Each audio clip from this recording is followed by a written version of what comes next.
So as Esther flagged, Western Australia has what we call a gas problem. And it's always really interesting when, we hear Bill Hare talk, because we don't need the gas. And so it's always really difficult for us to stand here in WA and sort of get our heads around the fact that, we have this huge problem.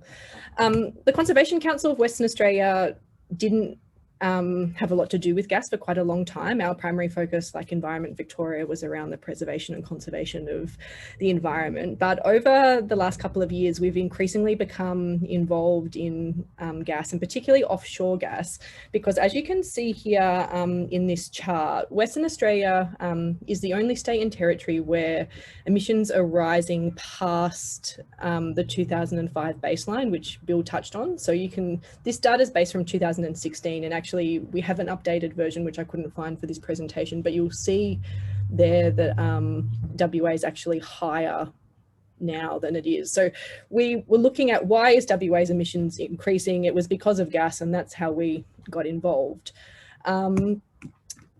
Hold on, we've lost a slide. The first piece of work we did around gas, which we called our runaway train report, which sort of I just touched on, is the fact that in WA, LNG pollution has grown by 240% since 2005. So almost all our pollution growth has come from the LNG industry, and this graph sort of shows that.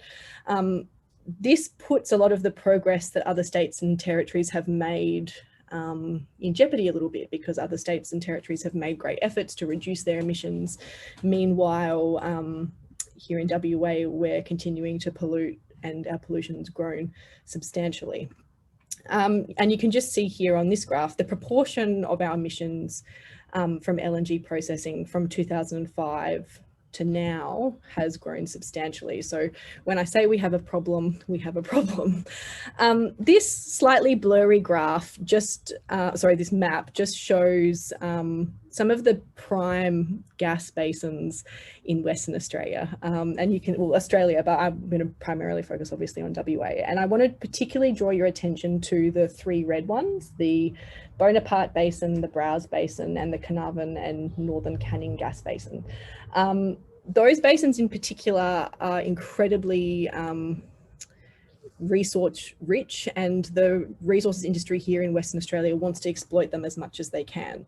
The onshore, the blue circle here called the Canning Basin, that is right where there are currently a lot of proposals to frack. So in the beautiful West Australian Kimberley, which some of you might have visited, or you certainly would have seen photographs of, there are currently a number of proposals to frack oil and gas out of the Kimberley, which we're actively working to stop. And so that's one part of WA's gas problem. The other part is our massive offshore gas. And last year we released this report, which you might have seen, which focuses on the Burrup Hub, which is Woodside's proposed gas expansion in the northwest of Western Australia near Karratha. What is the Burrup Hub project? The Burrup Hub is basically two giant new offshore gas fields. So two of those big red circles that I showed you earlier. But it also it will also process the fracked gas from the Kimberley and other places in WA. So it's really strategically important for the fossil fuel industry here in Western Australia. It will extend the life of Australia's oldest and least efficient northwest gas processing facility called the Northwest Shelf.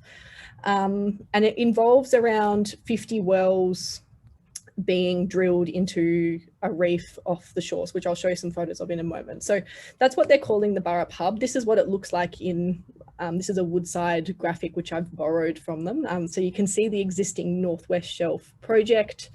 You can see where they sort of want to pump the gas, the offshore gas, into these two processing facilities.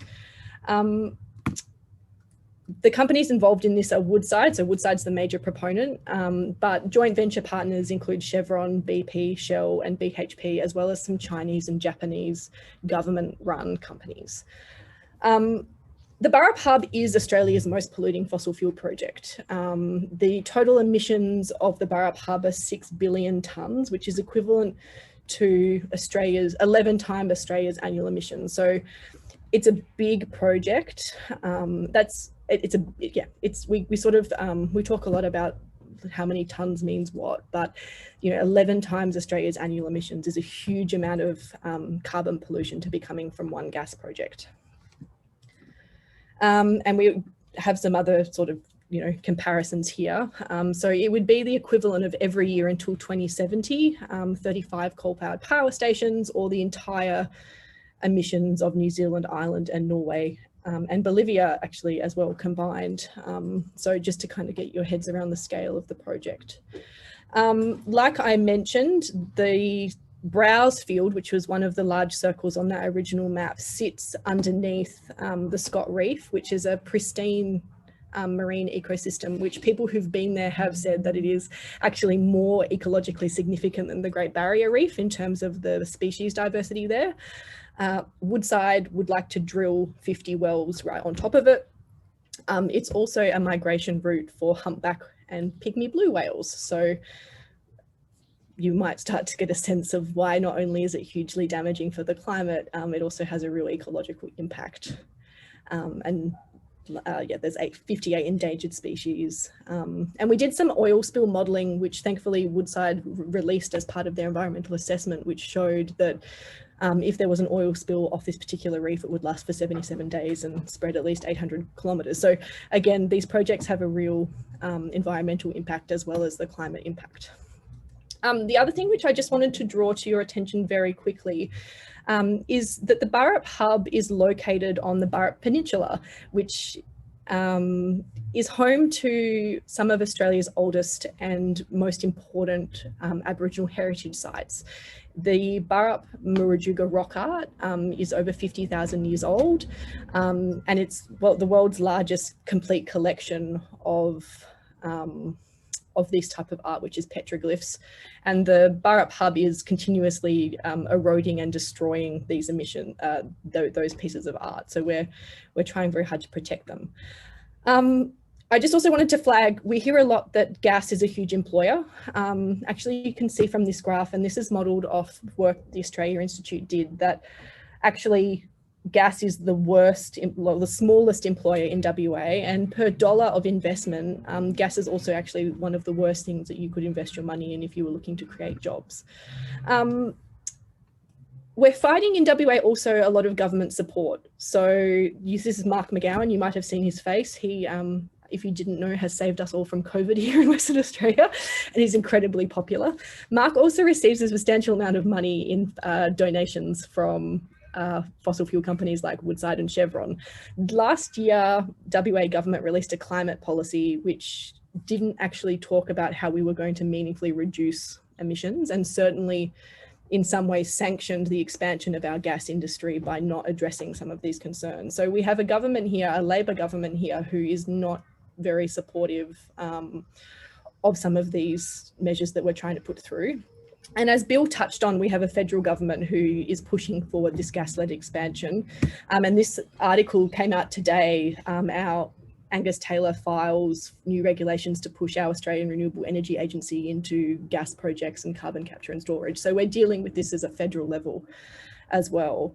Saying all of that, a report released today, actually, by the IEA shows that we don't need gas. And this is kind of what Bill was touching on, that, we know that actually these projects don't aren't compatible with the climate scenarios. And so we're sort of hopeful. I'll just quickly speed up. I just wanted to show you here what we're doing in WA and some things that you might be able to do to support us. So we've been building a really strong ground campaign and presence here to get people to understand offshore gas. Offshore gas is really out of sight, out of mind. It's not the same as fracking. It's not impacting people's land, it's offshore. So we've been working really hard to develop an understanding here in WA about these companies and these projects. And part of me speaking to you tonight is to raise the profile of them across the country as well. So thank you very much for letting us do that. And if you wanted to learn more information about the work that we've been doing here and the projects, these 3 websites I would direct you to. There's the Conservation Council website, and then there's 2 sites specifically set up for the Scarborough project and Woodside's gas expansion. So you can visit those for more information. Thanks very much.